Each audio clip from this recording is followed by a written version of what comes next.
আছে। আশা করছি তোমরা সবাই ভালো আছো, আমিও ভালো আছি। এই দেখো আমি বানাবো হচ্ছে আজকে আমের চাটনি। এই দেখো আমি এখানে 3টা আম নিয়ে নিয়েছি। আমগুলো আমি ভালোভাবে ধুয়ে কেটে নেব।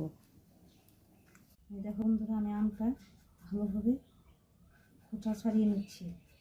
দেখো বন্ধুরা আমার আম কাটা রেডি। এই দেখো বন্ধুরা আমার চাটনিটা রেডি। আমার চাটনিটা বানানোর জন্য লাগবে অল্প সর্ষে আর অল্প লঙ্কা। এই যে তেলটা দিয়ে দিলাম, ফোড়নে সর্ষে ফোড়ন দিলাম, আমটা তুলে দিলাম।